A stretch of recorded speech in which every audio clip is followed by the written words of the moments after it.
नमस्कार। आइए सुनते हैं स्वामी आत्मानंद जी के प्रवचनों पर आधारित गीता तत्व चिंतन का अगला अंक। आज महाराज वर्ण संकरता कारण और परिणाम पर चर्चा करने जा रहे हैं। गीता के प्रथम अध्याय के 40 से 47 40 to 47 श्लोक में इसका वर्णन है। कुलक्षय के दोष। कुलक्षये प्रणश्यन्ति कुलधर्मः सनातनाः धर्मे नष्टे कुलम कृत्स्न मधर्मो भी भवत्युता। अर्थात कुल का नाश होने से सनातन कुल धर्म नष्ट हो जाते हैं और धर्म के नष्ट होने पर फिर समूचे कुल को अधर्म दबा लेता है। अर्जुन कुलक्षय का पहला दोष यह बतलाता है कि उससे सनातन कुल धर्म नष्ट हो जाते हैं। यह स्वाभाविक भी है। यदि कुल के धर्म का पालन करने वाले व्यक्ति ही नष्ट हो गए तो धर्म भी कैसे बचा रहेगा। धर्म तो आचार निष्ठ होता है। आचार प्रभवो धर्मः। आचरण में उतारने से ही धर्म पुष्ट होता है। आज धर्म की गिरी दशा का कारण यही है कि लोग मुंह से तो धर्म की बड़ी बड़ी बातें करते हैं, पर जब व्यवहार में धर्म को उतारने का समय आता है तो तोते के समान टें कर जाते हैं। महाराज बता रहे हैं कि श्री रामकृष्ण देव एक सुंदर उदाहरण दिया करते थे। तोते को आप राम राम रटा दें तो वह राम राम टेरता रहेगा, पर यदि बिल्ली उस पर झपटे तब राम राम भूल जाएगा और केवल टें करेगा। हमारे जीवन में भी जब धर्म के आचरण का समय आता है तो हम तोते की तरह टें करने लगते हैं। यही धर्म की गिरावट का कारण रहा है। इसीलिए हमने ऊपर कहा कि जोर जोर से प्रवचन देने से धर्म बलि नहीं बनता, न दिखावे के लिए कोई बड़ा कर्मानुष्ठान कर देने से ही धर्म पुष्ट होता है। धर्म को जीवंत बनाने के लिए उसमें आचरण के प्राण फूंकने पड़ते हैं। अतः आचरण करने वाले ऐसे लोग यदि नष्ट हो गए तो प्राचीन काल से चले आए धर्म नष्ट हो जाएंगे। यही अर्जुन का तात्पर्य है। कुल के नाश का दूसरा दोष धर्म नाश से उत्पन्न होता है। अर्जुन कहता है कि धर्म के नष्ट होने पर समूचे कुल को अधर्म दबा लेता है। धर्म और अधर्म का संग्राम तो सतत छिड़ा हुआ है। इसी को पुराणों में देवासुर संग्राम के नाम से पुकारा गया है। जब धर्म का वजन कम पड़ने लगता है तो समाज पर अधर्म हावी हो जाता है। अधर्म की प्रवृत्ति मनुष्यों में स्वाभाविक हुआ करती है। हमें बलपूर्वक अपने ऊपर धर्म के संस्कार डालने पड़ते हैं। अधर्म तो सदैव दबाने के लिए तैयार बैठा ही है, पर धर्म की सजगता के कारण ऐसा नहीं कर पाता।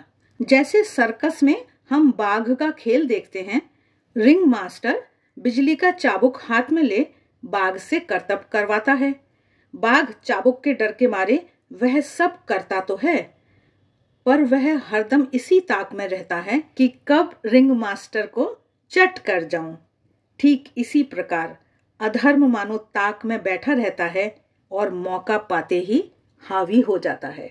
इसीलिए शास्त्रों ने हमें सतत धर्म के आचरण की शिक्षा दी है। इससे अधर्म की प्रवृत्ति पर रोक लगती है। अधर्म की यह प्रवृत्ति 3 रूप लेकर सामने आती है। कामचार यानी यथेष्ट आचरण करना, कामभक्ष यानी जो इच्छा हो सो खा लेना, और कामवाद यानी वाणी पर बिना लगाम लगाए जो मुंह में आए सो कह देना। इन प्रवृत्तियों को सिखाना नहीं पड़ता, बल्कि ये तो मनुष्य में नैसर्गिक होती हैं और उसके पतन का कारण बनती हैं। स्मृतिकार कहते हैं, विहित विषयों का अनुष्ठान न करना, निंदित विषयों का सेवन करना और इंद्रियों को वश में न रखना, ये मनुष्य के पतन के कारण होते हैं। ये अधर्म की श्रेणी में आते हैं। जब धर्म शिथिल हो जाता है तो अधर्म के ये रूप समाज को दबोच लेते हैं। धर्म की शिक्षा हमें अपने पूर्वजों और गुरुजनों के आचरण को देखकर मिलती है। कुल का नाश हो जाने पर धर्म का आचरण करने वाले गुरुजनों का अभाव हो जाएगा। इससे अधर्म बढ़ेगा और धीरे धीरे समूचे कुल को दबा लेगा। गीता के 41वें श्लोक में अर्जुन कह रहे हैं कि हे कृष्ण, अधर्म से दब जाने पर कुल की स्त्रियां दूषित हो जाती हैं, और हे वार्ष्णे, स्त्रियों के इस प्रकार दूषित हो जाने पर उनमें वर्ण संकरता उत्पन्न होती है। कुल के नाश का तीसरा दोष अधर्म के इस प्रकार बढ़ जाने से पैदा होता है। अर्जुन कहता है कि अधर्म की इस प्रकार वृद्धि से कुल की स्त्रियां दूषित हो जाती हैं और स्त्रियों के इस प्रकार दूषित हो जाने पर उनमें वर्ण संकरता उत्पन्न होती है। ये कुलक्षय का चौथा दोष है। स्वामी आत्मानंद जी आगे बता रहे हैं कि अशुभ प्रवृत्तियों को रोकने के सामान्यतः दो उपाय होते हैं। एक तो दंड का भय और दूसरे पाप का भय। हम में से अधिकांश या तो नरक के डर से पाप से दूर रहते हैं या फिर पुलिस के डर से। यदि पुलिस का डर ना होता तो आज समाज में और भी अधिक अव्यवस्था फैल गई होती। जब तक मनुष्य में पाप का डर बना रहता है, उसे नैतिक बनाए रखने के लिए पुलिस की आवश्यकता नहीं होती। पर जब उसमें से पाप का डर निकल जाता है तो उसकी नैतिकता केवल दिखाऊ होती है। तब उसकी नैतिकता का आधार केवल पुलिस का डंडा होता है। जब समाज को अधर्म घेर लेता है तो सबसे पहले पाप का भय खत्म हो जाता है। तब स्त्री और पुरुष मनमाना आचरण करने लगते हैं। इससे नैतिकता की मर्यादा समाप्त हो जाती है और समाज में व्यभिचार फैल जाता है। स्त्रियों के इस प्रकार दूषित हो जाने से जो संतान उत्पन्न होती है वे वर्ण संकर होती हैं। यह वर्ण संकरता समाज के लिए घातक सिद्ध होती है।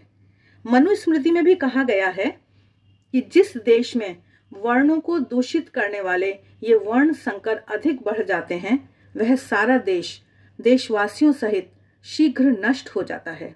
यही कारण है कि हमने भारत में रक्त शुद्धि पर बड़ा जोर दिया है। संसार के कुछ दूसरे देशों में भी कुछ समय पूर्व तक रक्त शुद्धि पर बड़ा बल दिया जाता था। अमेरिका में काले और गोरे की लड़ाई प्रमुखतः इसी का परिणाम है। भारत में जब अंग्रेजों का शासन था तो यहाँ वे भारतीयों से अपने को पृथक ही रखते थे। इसके मूल में अपनी नस्ल को सुरक्षित रखने की भावना थी। वर्ण संकरता का दोष नस्ल को खत्म कर देता है। महाराज बता रहे हैं कि हम इस वर्ण संकरता पर विशद और वैज्ञानिक विचार चौथे अध्याय के 13वें श्लोक की व्याख्या के संदर्भ में करेंगे। अब महाराज मनुष्यों की 3 श्रेणियां इस पर बताते हुए कह रहे हैं कि यहाँ पर पूछा जा सकता है कि क्या नरक और पाप का डर दिखाकर मनुष्य को सन्मार्ग पर चलने की प्रेरणा देना उचित है? उत्तर में वक्तव्य यह है कि विचारों की भिन्नता के कारण मनुष्यों की अलग अलग श्रेणियां होती हैं। कुछ लोग मानसिक विकास की दृष्टि से बालक के समान होते हैं तो कुछ लोग प्रौढ़। प्रत्येक श्रेणी के व्यक्ति के लिए उसके अनुरूप व्यवस्था करनी होती है। मोटे तौर पर हम मनुष्यों को 3 श्रेणियों में बांट सकते हैं। एक तो वे हैं जो इस संसार को छोड़कर और कुछ नहीं जानते। यह दृश्यमान जगत ही उनके लिए सब कुछ है। ये लोग भौतिकवादी और इंद्रिय परायण होते हैं। खाना पीना और मौज उड़ाना ही उनका लक्ष्य होता है। भोग, एंजॉयमेंट, उत्तेजना, एक्साइटमेंट और अवसाद, एग्जॉशन के चक्र में पड़कर ये लोग उचित और अनुचित का विवेक खो बैठते हैं तथा उच्छृंखल और पशुवत हो जाते हैं। ऐसे लोगों में पाप पुण्य का कोई बोध नहीं होता। अपनी इंद्रियों की तुष्टि के लिए ये कुछ भी कर सकते हैं। ऐसे विवेकहीन मानव पशुओं से समाज की रक्षा करने के लिए डंडे का उपयोग लाभप्रद सिद्ध होता है। इससे ऊपर की श्रेणी वह है जहां मनुष्य केवल देह के स्तर पर नहीं जीता बल्कि एक वैचारिक आदर्श में आस्था रखता है। उसे यह विश्व आकस्मिकता या दुर्घटना से उत्पन्न एक लक्ष्यहीन भटकाव नहीं मालूम पड़ता, बल्कि वह इस संसार को एक अदृश्य नियामक शक्ति से ओतप्रोत देखता है जिसे वह ईश्वर के नाम से पुकारता है। यह व्यक्ति विश्वास करता है कि अशुभ क्रियाओं का फल अशुभ होता है और शुभ क्रियाओं का फल शुभ। इसलिए वह स्वर्ग और नरक पर विश्वास करता है और मानता है कि पुण्य के फल से स्वर्ग की प्राप्ति होती है तथा पाप के फल से नरक की। स्वर्ग वह है जहां सुख की सूक्ष्म से सूक्ष्म कल्पना साकार होती हो और नरक वह है जहां दुख की विभत्स से विभत्स कल्पना मूर्त रूप धारण करती हो। मनुष्यों की यह दूसरी श्रेणी पाप और नरक के डर से कुमार्ग पर कदम डालने में हिचकती है। इन लोगों के लिए ईश्वर एक न्यायी राजा के समान है जो सत्कर्मों के लिए पुरस्कार और दुष्कर्मों के लिए दंड प्रदान करता है। मानव समाज के बृहत्तर अंश के लिए पाप पुण्य की यह कल्पना लाभदायक सिद्ध होती है।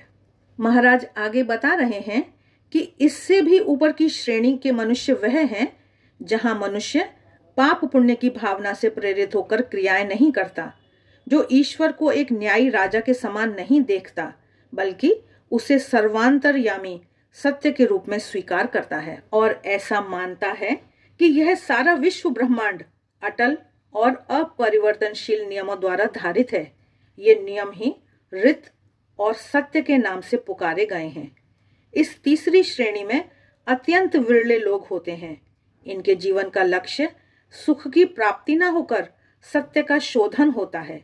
ऐसे ही व्यक्ति सत्य दृष्टा बनकर ऋषि के नाम से पूजित होते हैं। सारी मानव जाति को ऋषि की उच्चतम स्थिति तक पहुंचा देना ही विकास की प्रक्रिया का लक्ष्य है। पर इस गंतव्य तक पहुंचने के लिए हमें प्रथम दो श्रेणियों में से गुजरना होता है। एक छोटा सा बच्चा जब चलना शुरू करता है तो 3 पैर की गाड़ी का सहारा लेता है। जब वह चलना सीख जाता है तो उसे फिर किसी सहारे की जरूरत नहीं होती। पर इसका मतलब यह नहीं कि 3 पैर की गाड़ी निरर्थक हो गई, उसकी भी उपयोगिता है। इसी प्रकार लोगों को मर्यादा में बांध कर रखने के लिए जैसे पुलिस के डंडे की जरूरत है, वैसे ही पाप या नर्क के डर की भी उपयोगिता है। यह पाप का डर पुलिस के भय की अपेक्षा अधिक कारगर सिद्ध होता है। पर जब समाज में अनीति और अधर्म का बोलबाला होने लगता है तो यह नर्क का भय समाप्त हो जाता है। यहाँ पर अर्जुन श्री भगवान को कृष्ण और वार्ष्णेय ये 2 नाम लेकर पुकारता है। इसका तात्पर्य यही हो सकता है कि वह अपने कथन की ओर भगवान की दृष्टि विशेष रूप से आकर्षित करना चाहता है। विष्णु वंश में जन्म लेने के कारण श्री कृष्ण को वार्ष्णेय कहते हैं। तो अर्जुन समाज में पाप का डर समाप्त हो जाने से जिस वर्ण संकरता को उत्पन्न देखता है उसके दोष बतलाते हुए 42वें श्लोक में कहता है, संकरो नरकायैव कुलज्ञाना कुलस्य च पतन्ति पितरो हेषाम लुप्त पिंडोदक क्रियाः। अर्थात वह वर्ण संकरता उन कुल घातियों और कुल के लिए नरक का ही कारण बनती है, क्योंकि उनके पितर लोग पिंड तर्पण आदि क्रियाओं के लुप्त हो जाने से पतित हो जाते हैं। अर्जुन के अनुसार कुल के नाश का 5वां दोष यह है कि वर्ण संकर संतानों के कारण पिंड तर्पण आदि क्रियाएं लुप्त हो जाती हैं, जिससे पितर पतित हो जाते हैं। और कुलक्षय का 6ठा दोष यह है कि कुल के सारे लोग इन उपर्युक्त कारणों से नरकगामी बन जाते हैं। तात्पर्य यह है कि पिंडोदक न मिलने से पितरगण स्वर्ग से गिरकर नरक में चले जाते हैं और जो लोग कुल नाश के कारण हैं वे भी पिंडोदक से वंचित हो जाने के कारण नरकगामी ही हो जाते हैं। महाराज कह रहे हैं कि प्रश्न उठता है कि पिंड तर्पण आदि क्रियाओं के अभाव में मनुष्य को नरक जाना पड़े, यह कैसे संभव है? क्या इसकी कोई वैज्ञानिक व्याख्या है? इसका उत्तर प्राप्त करने के लिए हमें श्राद्ध विज्ञान की मीमांसा करनी पड़ेगी, किंतु इस पर विशेष चर्चा तो आगे 8वें अध्याय में करेंगे, जहां पर मृत्यु के उपरांत जीव की गति पर विचार किया गया है। यहाँ केवल मोटे तौर पर यह देख लें कि पितर पूजा का रहस्य क्या है। बहुत से विद्वान पितर पूजा से ही धर्म का आविर्भाव मानते हैं। मनुष्य अपने दिवंगत संबंधियों की स्मृति सजीव रखना चाहता है और सोचता है कि यद्यपि उनके शरीर नष्ट हो चुके फिर भी वे जीवित हैं। इसी विश्वास पर वह उनके लिए खाद्यान्न पदार्थ रखना चाहता है और इस प्रकार एक अर्थ में उनकी पूजा करना चाहता है। मनुष्य की इसी भावना से धर्म का विकास हुआ।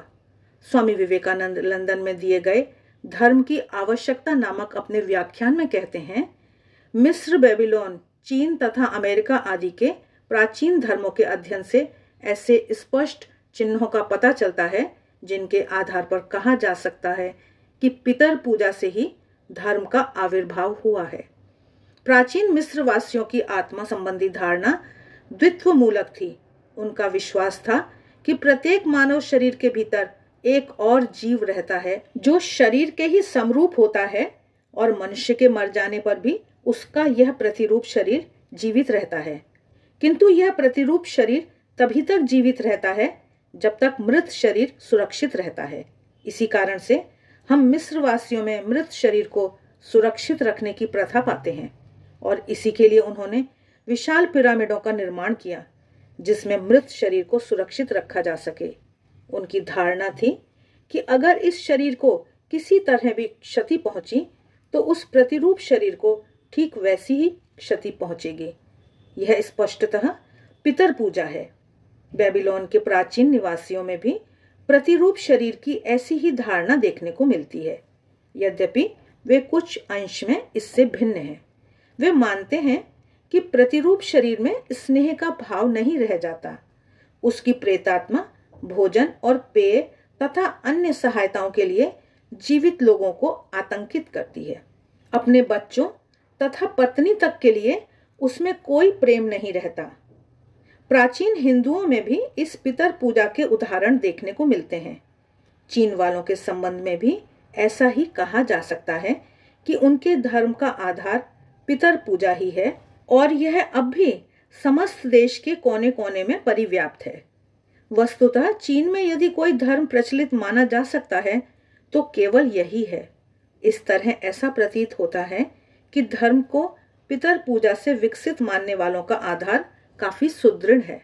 आगे महाराज पिंड तर्पण का मनोविज्ञान विषय पर अपने विचार प्रकट करते हुए कह रहे हैं कि तात्पर्य यह हुआ कि संसार के प्राय सभी प्राचीन धर्म पितर पूजा को किसी न किसी रूप में मान्यता प्रदान करते रहे हैं। हिंदू धर्म तो विशेष रूप से इसमें आस्था रखता है और वर्ष में एक पखवाड़ा उसने पितृपक्ष के रूप में नियत कर रखा है। पिंड तर्पण आदि के पक्ष में इतना ही कह सकते हैं कि मनुष्य की भावना संक्रमणशील होती है, इसलिए यदि मैं किसी के कल्याण हेतु शुभ विचार प्रेरित करूं तो उन विचारों का प्रभाव उस व्यक्ति पर पड़ता है। जब मनुष्य मर जाता है तो सूक्ष्म शरीर में विद्यमान रहता है। ऐसे सूक्ष्म शरीर पर हमारे विचारों का प्रभाव और भी अधिक पड़ता है। पिंड तर्पण आदि का तात्पर्य यह है कि हम दिवंगत आत्मा की तुष्टि के लिए मानो तीव्र कामना करते हैं। पिंड और जल प्रतीक हैं। मृतात्मा इस पिंड और जल का ग्रहण नहीं करता। ये प्रतीक तो हमारी भावना को तीव्र बनाने के लिए हैं। मंत्रोच्चार भावना को तीव्र बनाने में सहायक होता है। पिंडोदक दान में एक प्रथा और है, सच्चरित्र ब्राह्मणों को भोजन से तृप्त करना। इसका आशय तो यह था कि शुद्ध हृदय निष्पाप ब्राह्मण जब श्राद्ध भोज में आते हैं तो वे अपने भीतर उन पितरों का आवेश मानकर आते हैं जिनका श्राद्ध किया जा रहा है। वे भोजन करने के समय कल्पना करते हैं कि उनमें आविष्ट यजमान के पितृगण उनके माध्यम से तृप्त हो रहे हैं। मृतात्मा सूक्ष्म शरीर में रहने के कारण स्थूल भोजन पान आदि का ग्रहण नहीं कर सकता। वह किसी स्थूल शरीर के माध्यम से वह सब ग्रहण कर परितुष्ट होना चाहता है। यह सिद्धांत तो हम सब जानते ही हैं। जिन ब्राह्मणों को श्राद्ध के पूर्व दिन निमंत्रित किया जाता है, उन ब्राह्मणों के शरीर में वे पितर लोग आकर निवास कर लेते हैं और वायु के समान उनके साथ विचरते रहते हैं। वे जहां बैठें पितरगण भी वहीं बैठ जाते हैं। यही कारण है कि निमंत्रण प्राप्त होते ही ब्राह्मणों को विशेष नियम से रहने का विधान शास्त्रों में किया गया है और उनसे यह अपेक्षा की जाती है कि वे ऐसा मानकर व्यवहार करें कि उनमें पितरों का आवेश है। महाराज बता रहे हैं कि इस संदर्भ में वाल्मीकि रामायण का एक प्रसंग उल्लेखनीय है। श्री रामचंद्र जी को चित्रकूट में भरत जी से अपने पिता के देहावसान का समाचार मिलता है। जब वह मरण तिथि उपस्थित हुई तो श्री रामचंद्र जी वन में ही श्राद्ध का आयोजन करते हैं। जो कुछ वन में उपलब्ध है उसी से सीता जी भोजन तैयार करती हैं। जब समय पर वनवासी ब्राह्मणगण भोजन के लिए आते हैं तो सीता जी दौड़कर कहीं छिप जाती हैं। श्राद्ध का समय निकलता देख श्री राम जी लक्ष्मण जी के साथ मिलकर आगंतुक मुनियों को भोजन कराते हैं और पिंड दान आदि संपन्न करते हैं। ब्राह्मणों के चले जाने पर सीता जी वन कुंज से निकलकर आती हैं। श्री राम उनसे पूछते हैं, हे सुंदर भ्रू वाली जानकी, मुनियों को आते देख तुम छिप क्यों गईं? वन में तो मुनियों से पर्दा करने का कोई प्रयोजन नहीं। इस पर सीता जी उत्तर देती हैं, हे राघव, मैंने ब्राह्मणों के शरीर में आपके पिताश्री को देखा। सीता जी आगे कहती हैं कि जिन महाराज दशरथ ने मुझे सदैव वस्त्र आभूषणों से सज्जित देखा है, यदि वे मेरा यह वन्य वेशभूषा वाला रूप देखते तो उन्हें कितना दुख होता। फिर जो भोजन राजाओं के दास भी नहीं खाते, उसे मैं उनके सामने कैसे परोसती? यही विचार कर मैं छिप गई थी। तात्पर्य यह है कि पिंडोदक आदि कर्म प्राचीन काल से भारत में प्रचलित हैं। इसमें भावना की ही महत्ता है। किसी किसी स्थान विशेष को श्राद्ध कर्मादि के लिए महत्वपूर्ण माना जाता है। इसका मतलब यही है कि उन स्थानों में जाने से श्राद्धकर्ता की भावना अधिक तीव्र हो जाती है। जैसे मंदिर में जाने से हमारी धर्म भावना तीव्र होती है, वैसे ही स्थान विशेष अपने से संबंधित भावना को तीव्र करने में सहायक होते हैं। पितृपक्ष के रूप में पिंडोदक आदि क्रियाओं के लिए जो एक विशेष अवधि निर्धारित की गई है, उसका भी तात्पर्य इस भावना को तीव्र करने में ही है।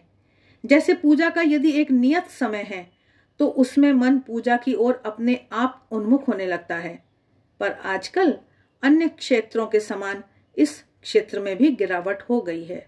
भावना को तीव्र करने के साधन आज वस्तुतः शोषण के साधन बन गए हैं। न तो वैसे शुद्ध आचरण संपन्न ब्राह्मण मिलते हैं और न ही श्राद्धकर्ताओं में वैसी तीव्र भावना होती है। एक भाई ने एक प्रसिद्ध संत से पूछा, क्या हम बिना किसी पुरोहित की सहायता लिए घर में श्राद्ध कर्म संपन्न कर सकते हैं? ऐसा करें तो क्या पितर लोग तृप्त होंगे? उन्होंने कहा, क्यों नहीं, अवश्य कर सकते हो। प्रश्न तो भावना का है। एकाग्र चित्त से पितरों की तुष्टि की कामना करो, उसी से उनकी तृप्ति होगी। कहीं जाने की या किसी पंडे पुरोहित को बुलाने की जरूरत नहीं। महाराज आगे कह रहे हैं कि यहाँ एक प्रश्न और उठ सकता है, यदि किसी के प्रति शुभ की भावना तीव्र करने से उसे उसका लाभ मिल सकता है, तो यदि अशुभ की भावना तीव्र की गई तब तो उसकी हानि होनी चाहिए। इसके उत्तर में वक्तव्य यह है कि तर्क की दृष्टि से यह बात ठीक तो मालूम पड़ती है, पर व्यवहार में कुछ भिन्न हुआ करता है। जब हम शुभ की भावना प्रेरित करते हैं तो हमारा चित्त शांत हो जाता है। शांत चित्त से प्रेषित किए गए विचार अधिक तीव्र और गहराई तक भेदन करने वाले होते हैं। इसके विपरीत जब हम मन में किसी के प्रति अशुभ की भावना उठाते हैं तो मन चंचल हो जाता है और शुद्ध एवं चंचल मन से प्रेषित किए गए विचारों में हल्कापन होता है। ऐसे विचारों का अधिक प्रभाव नहीं पड़ा करता। उपर्युक्त मीमांसा का निष्कर्ष यह है कि पिंड तर्पण आदि क्रियाएं भावना प्रधान हैं।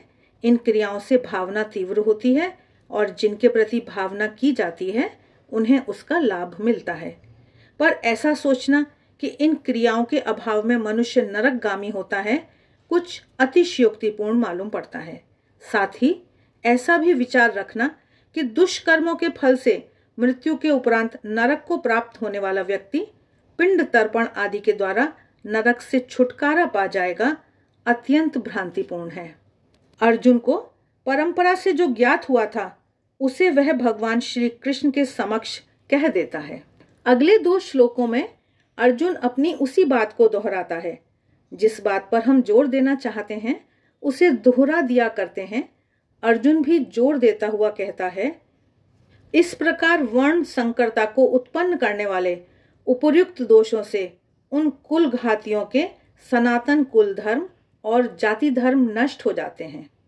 हे जनार्दन, जिनके कुल धर्म नष्ट हो चुके हैं, ऐसे मनुष्यों का निस्संदेह नरक में वास होता है, ऐसा हमने सुना है। आगे महाराज अर्जुन का शोक विषय पर बता रहे हैं कि मन ही मन इन घोर परिणामों की कल्पना से अर्जुन का हृदय कांप उठता है। वह खेद प्रकट करते हुए 45वें श्लोक में कहता है, अहो कितने दुख की बात है कि हम लोग बड़ा भारी पाप करने का निश्चय कर बैठे हैं, जो कि इस तुच्छ राज्य सुख के लोभ से अपने कुटुंब का नाश करने के लिए तैयार हो गए हैं। और अंत में अर्जुन अपना निश्चय व्यक्त करते हुए 46वें श्लोक में कहता है, यदि मुझ निहत्थे और सामना न करने वाले को ये शस्त्रधारी धृतराष्ट्रपुत्र रण में मार डालें तो वह मेरे लिए अधिक कल्याणकारी रहेगा। यहाँ पर अर्जुन की मानसिक दशा दृष्टव्य है। वह निहत्था बिना किसी प्रतिकार के मारा जाना पसंद करता है। मोह की तीव्रता कितनी है। धृतराष्ट्र के समक्ष अर्जुन की दशा चित्रित करते हुए 47वें श्लोक में संजय कह रहे हैं, एव मुक्त्वा अर्जुनः संख्ये रथोपस्थ उपाविशत विसृज्य सशरम चापम शोक संविघ्न मानसः। अर्थात संजय बोला, राजन, उस रणभूमि में अर्जुन इस प्रकार कहकर बाणों सहित धनुष को छोड़ शोकाकुल चित्त हो रथ के पिछले भाग में बैठ गया। अभी तक अर्जुन हाथ में धनुष और बाण ले सारथी के पास रथ में आगे खड़ा था। अब वह रथ के पीछे भाग में जो विश्राम के लिए खाली रहता था और जिसे रथोपस्थ कहते थे, धनुष बाण को हाथों से छोड़कर बैठ जाता है। यह उसकी मानसिक विह्वलता का परिचायक है। इस प्रकार गीता की भूमिका स्वरूप यह पहला अध्याय समाप्त होता है। आशा है गीता तत्व चिंतन की यह श्रृंखला आपको अच्छी लग रही है। वीडियो अच्छे लगते हैं तो लाइक का बटन जरूर दबाएं, कमेंट बॉक्स में कमेंट करके बताएं। मिलते हैं फिर, तब तक देखते रहिए देवाक्षर। आप सभी का बहुत बहुत धन्यवाद।